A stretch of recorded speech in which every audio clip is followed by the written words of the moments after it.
에베소서 2장 11절부터 22절까지 말씀을 천천히 같이 합독하겠습니다. 신약성경 312페이지요.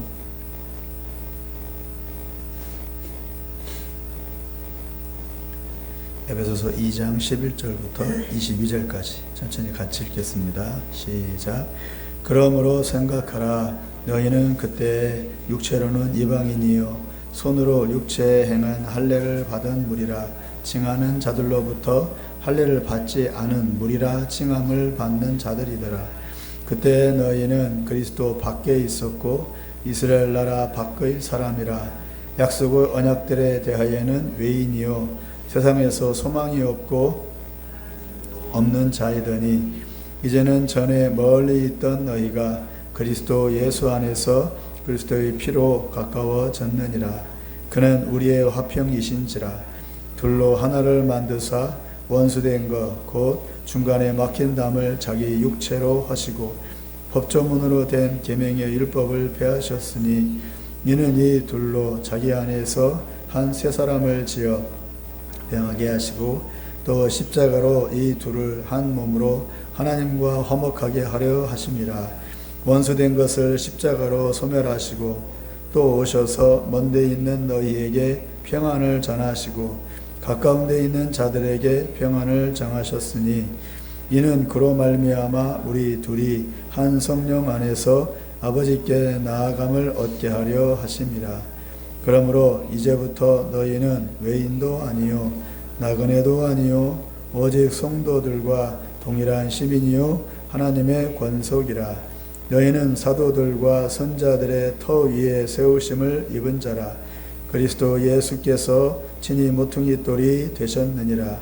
그의 안에서 건물마다 서로 연결하여 주 안에서 성전이 되어가고 너희도 성령 안에서 하나님이 거하실 초소가 되기 위하여 그리스도 예수 안에서 함께 지어져 가느니라. 아멘. 오늘 말씀을 제목은 터와 모퉁이 돌이라는 제목으로 여러분과 함께 잠시 말씀을 나누고자 합니다. 먼저 기도하겠습니다.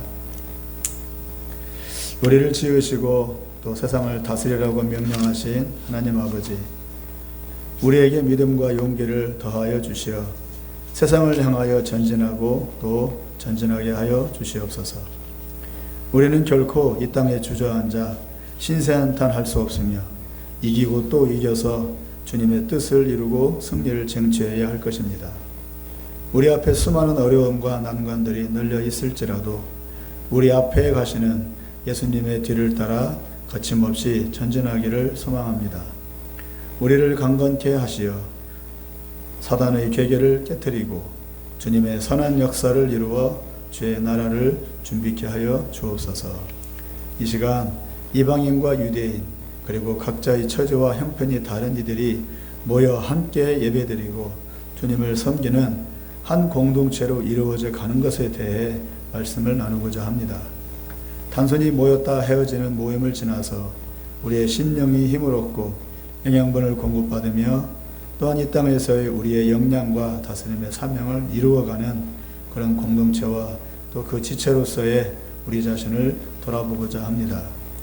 주님 안에서 나 혼자가 아닌 같은 배를 타고 가는 한 공동체, 한 가족의 의미를 알게 하시어 우리의 육신과 삶과 영혼이 기쁨과 평안과 새 힘을 얻는 그런 귀한 시간이 되게 하여 주시옵소서.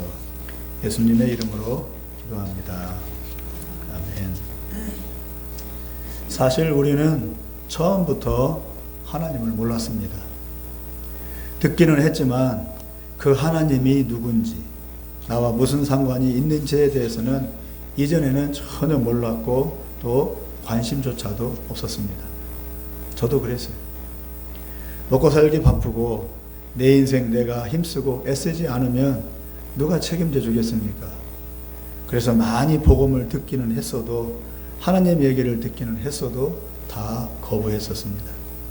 그러다가 어느 날 우연히 또는 특별한 어떤 환경에 처해서 또 어려움을 당해서 하나님을 붙잡지 않을 수 없게 되어 듣고 관심을 기울이다 보니까 어느덧 믿게 되고 또 이렇게 앉아서 예배드리게 된 것입니다. 우리나라 일제시대 때 김익두라는 동네 건달이 있었습니다. 어찌나 지랄 갖고 성질이 싸나운지 위아래 따지지도 않고 마음에 안 들면 그냥 무작정 두들겨 패고 온 동네 사람들의 속을 아주 쫄게 만드는 골칫덩이였습니다. 어느 날 외국인 선교사가 지나가는 것을 보고 웃긴다고 비웃으면서 돌을 던져 맞추며 놀리기도 하다가 어느 날 그 선교사가 전하는 예수 믿으라는 말에 고민하면서 버둥거리다가 예수를 믿게 되었고 그것도 모자라 목사까지 되었습니다.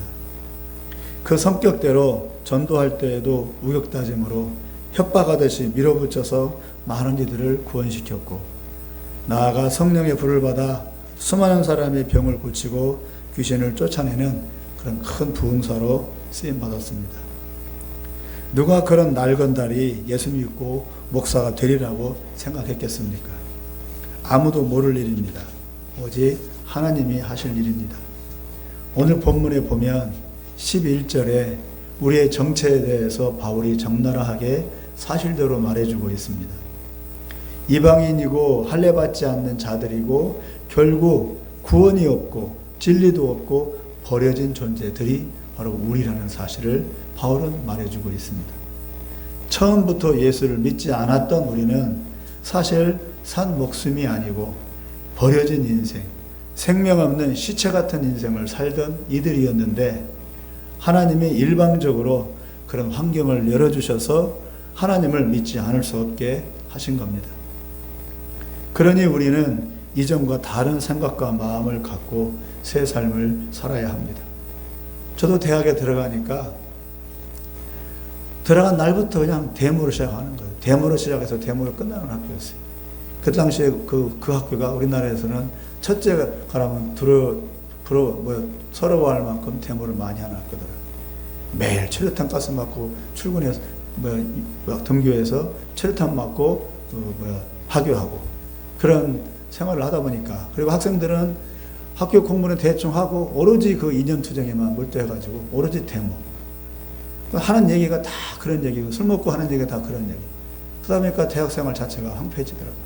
내가 대학에 뭐하러 들어왔나 싶고 이건 아닌데 싶은 생각이 들더라고요.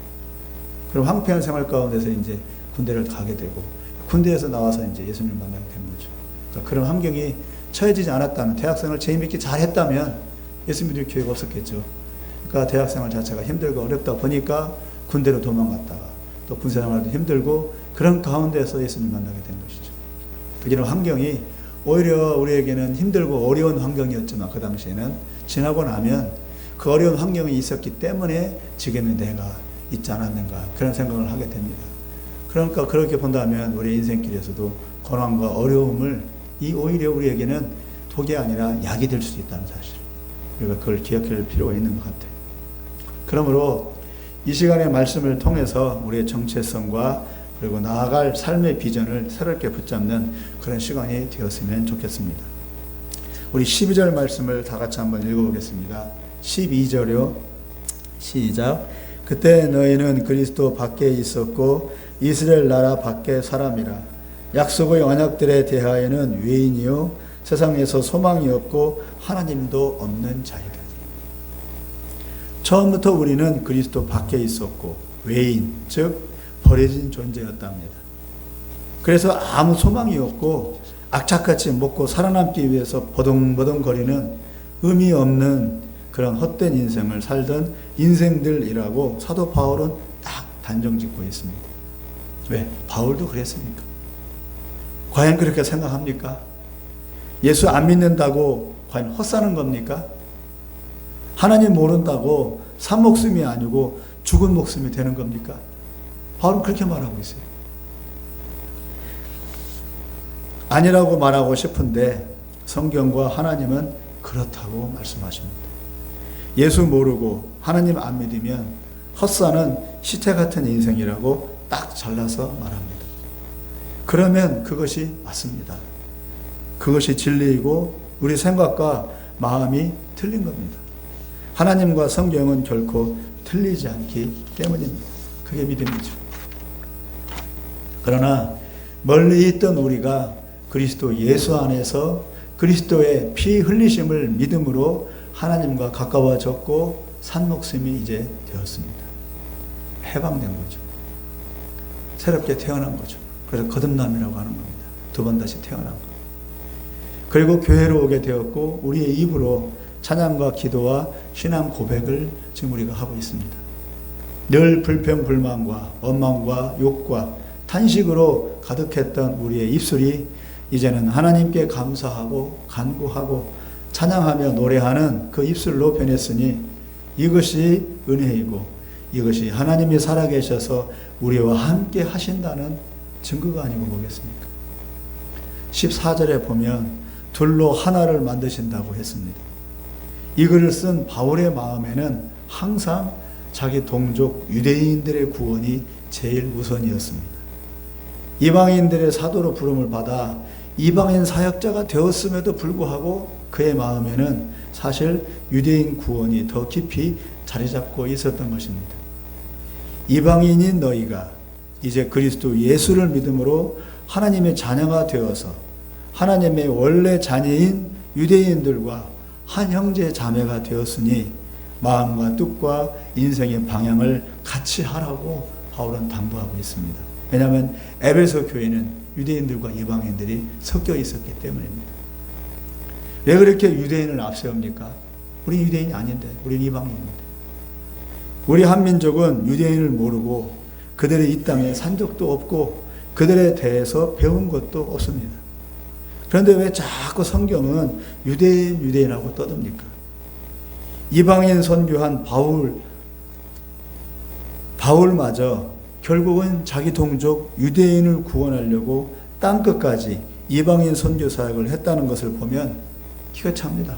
결국 바울의 마음에는 이방인보다는 유대인이 더 자리 잡고 있었다는 것이죠. 그럼 우리는 뭡니까? 우리는 아무것도 아니네. 우리 한민족 5,000년의 역사는 아무것도 아닌 것인가? 우리가 그들과 그 유대인들과 뭔 상관인가? 충분히 이해가 되고 상식적으로 이치에 맞는 불만이고 비판입니다. 아버지 재산 다 받아 챙겨서 멀리 떠났던 작은 아들이 다 까먹고 알거지가 되어 돌아왔을 때 집에 있던 큰아들은 아버지가 그런 자식을 반가이 맞아주자 불만이 가득해졌습니다. 무엇이 이쁘다고 재산 다 말아먹은 저런 놈을 맞아주실까? 그러나 아버지는 너도 사랑하지만 집단한 이 자식은 얼마나 고생이 많았겠냐. 그래도 집이라고 찾아와 준 것만도 고맙지 않냐.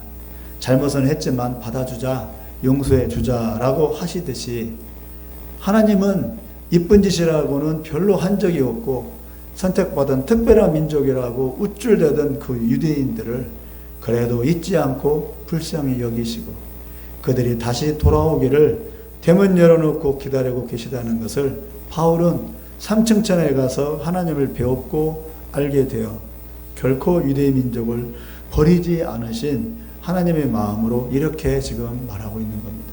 그러니까 바울은 자기 마음으로 말하고 있는 게 아니라 하나님의 마음으로 말하고 있는 겁니다.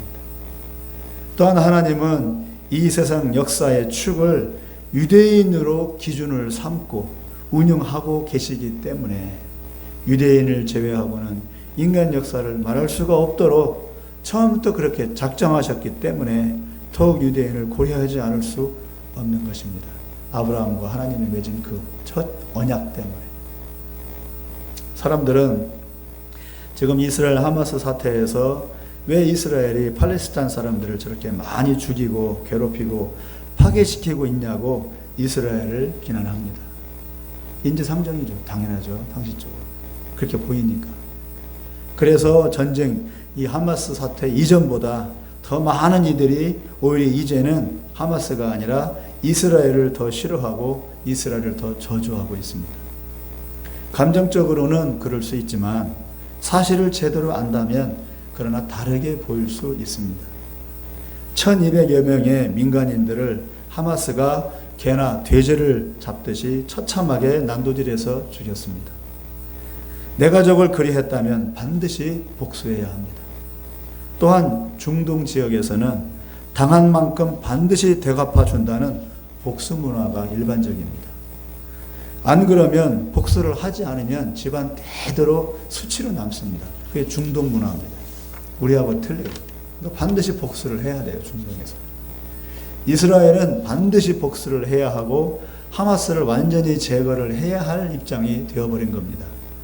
적당히 하고 말면 또다시 하마스는 똑같은 일을 반복할 것이기 때문입니다. 그런데 문제는 하마스가 팔레스타인 민간인들 속에서 전쟁을 하고 있다는 겁니다. 민간인들 집과 병원, 학교에서 로켓포를 쏘아대고 땅굴로 숨어버리니 이스라엘은 그곳을 폭격하지 않을 수 없어서 미리 민간인들에게 도망가라고 말해주고 폭격을 하지만 하마스는 그들을 도망가지 못하게 잡아놓고 폭격당해 죽으면 이스라엘이 민간인을 죽였다고 방송에 떠들어댑니다. 구조물자가 들어가도 민간인들은 손 하나 까딱하지 못하고 하마스가 총구리를 들이대며 강제로 다 탈취해 가고 그리고 남은 것들은 오히려 돈을 받고 그 자기 동독들에게 팔아먹고 있습니다. 돈 주고 사야 돼요. 지금 팔레스타인 사람들은 하마스한테 구조물자를. 이런 실정이기 때문에 이스라엘은 지금 어려운 전쟁을 치르며 애꿎은 민간인들이 의도적이지 않게 죽임을 당하고 있는 겁니다. 그러니 일방적으로 이스라엘을 비난하는 것은 하마스의 작전에 그대로 넘어가는 겁니다. 하마스에 동조하는 것밖에 안 돼요. 결과적으로는.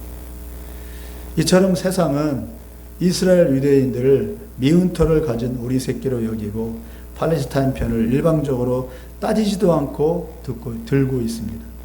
그러나 하나님은 성경 말씀에 보면 그리고 미안하게도 하나님 편에 서 계십니다. 전쟁 속에서 수많은 기적들이 지금 이 이스라엘 하마스 전쟁 속에서 이 이스라엘 군인들에게 기적들이 나타나고 있습니다. 신기한 일들이 지금 벌어지고 있다고 해요. 천사가 그들 눈앞에 나타나기도 하고 죽음의 위기 직전에 군인들을 살려주기도 한답니다. 지금 이 전쟁에서. 우리 이방인들은 그들을 미워할 필요가 없고 오히려 그들의 구원을 위해서 기도해 주어야 하고 저 이스라엘 팔레스타인 땅에 예수 그리스도의 복음에 의한 참된 평화가 오기를 기도해야 합니다. 누구를 비난하고 누구를 정죄하기 이전에. 우리 15절 16절을 다 같이 한번 읽어보겠습니다. 시작. 법조문으로 된 계명의 율법을 폐하셨으니 이는 이 둘로 자기 안에서 한 세 사람을 지어 화평하게 하시고 또 십자가로 이 둘을 한 몸으로 하나님과 화목하게 하려 하심이라. 원수된 것을 십자가로 소멸하시고. 15절에 나오고 있는 이 둘은 유대인과 이방인을 말하는 겁니다. 한 세 사람은 새로운 연합된 한 인간, 즉 예수 안에 하나님의 자녀들입니다. 예수님의 십자가의 의미는 곧 유대인과 이방인의 구별을 없앤 하나님의 자녀와 그리고 백성들로 구원코자 하심이라고 바울은 말하고 있습니다. 예를 들어서 예수님께서 십자가 달려 죽으셨을 때 성전의 지성소에 휘장이 갈라졌잖아요. 휘장이 갈라진 것이 무슨 의미라고 생각합니까?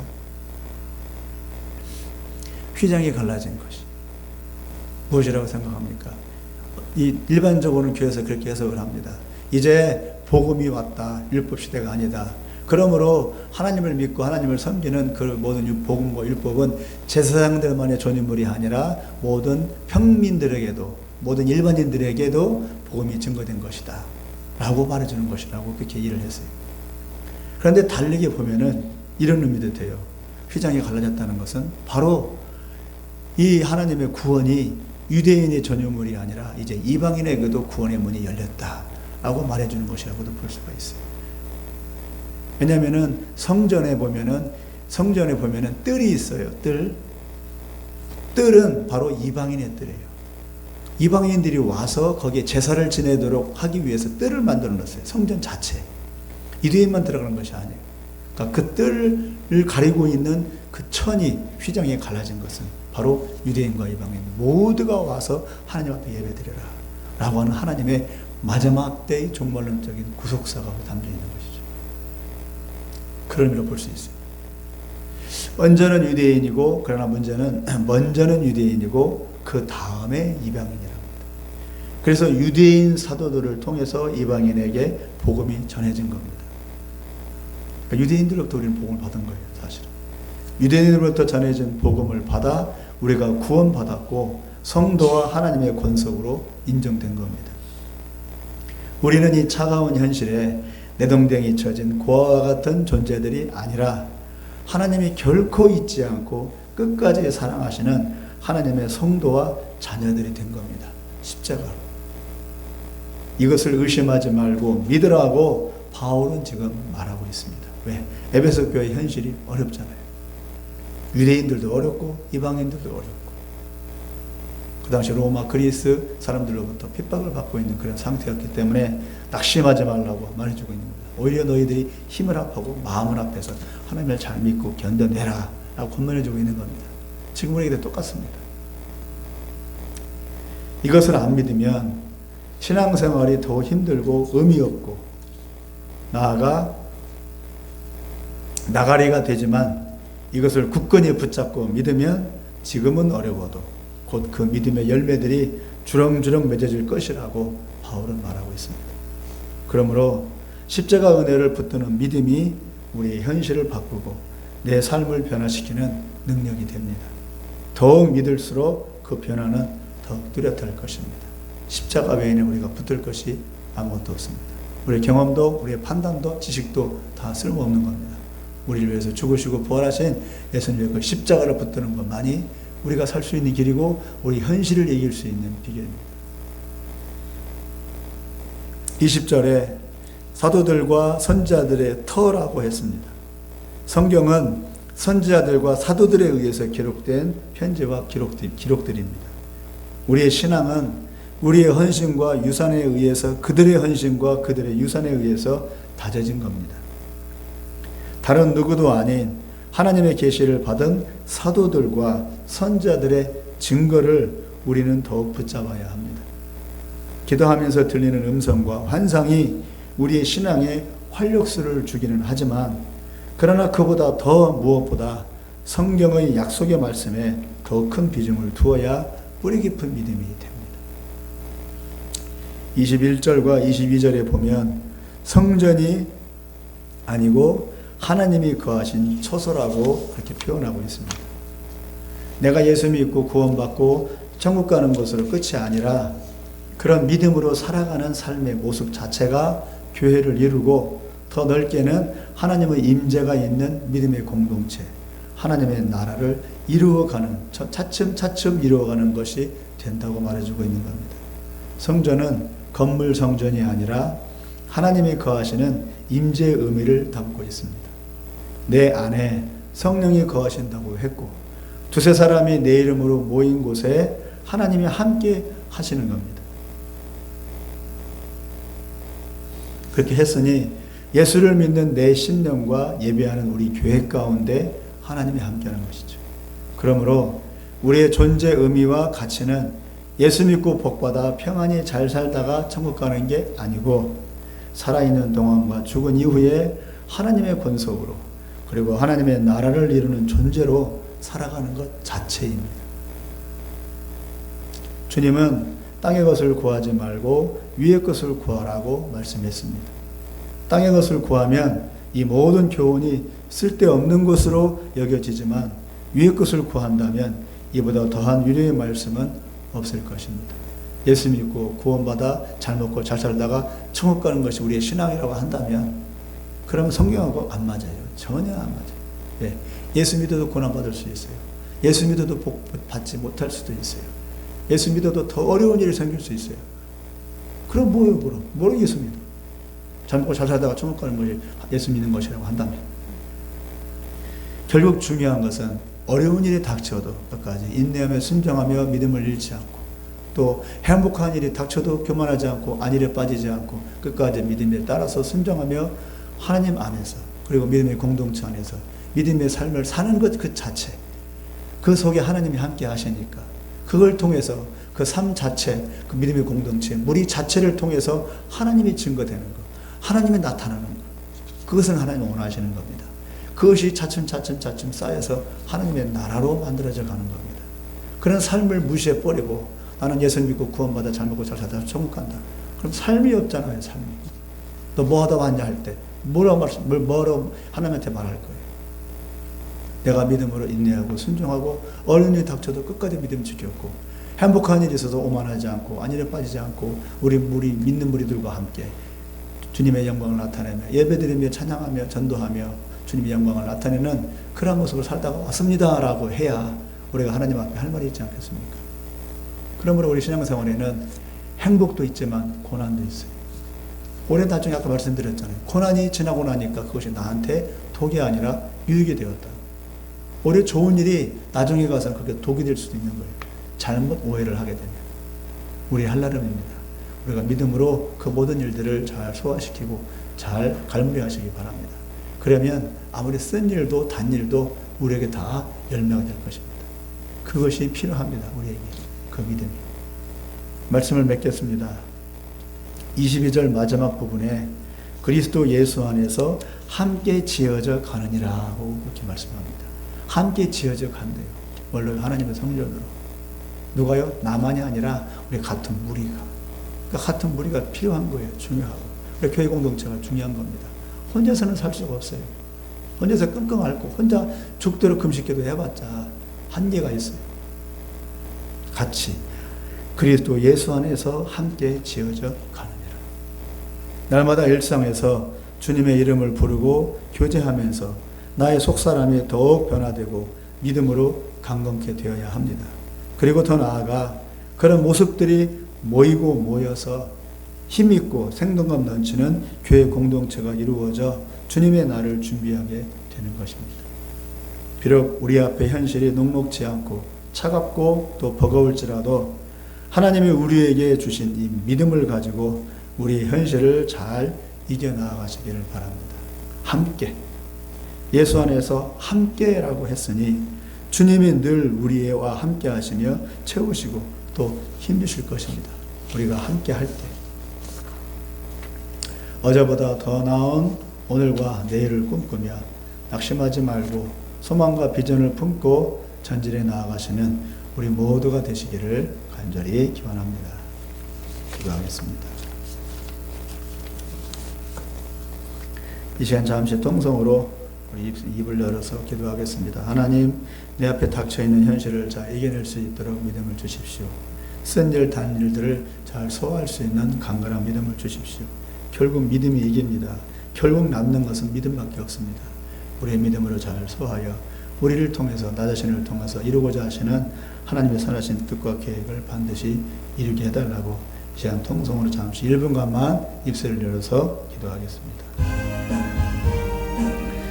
하나님 아버지, 우리에게 믿음을 더하여 주셔서 우리 앞에 있는 현실을 잘 이겨내게 하여 주시옵시고 우리 앞에 있는 여러 가지 어려운 문제들 또한 잘 극복할 수가 있도록 도와주시옵소서. 별거의 낙심과 절망에 빠지지 않게 하여 주시옵소서. 우리가 독도에게처럼 항상 일어나기를 원합니다. 하나님이 우리와 함께 하신다 하셨고 하나님이 우리를 이끌어 주신다고 약속해 주셨습니다.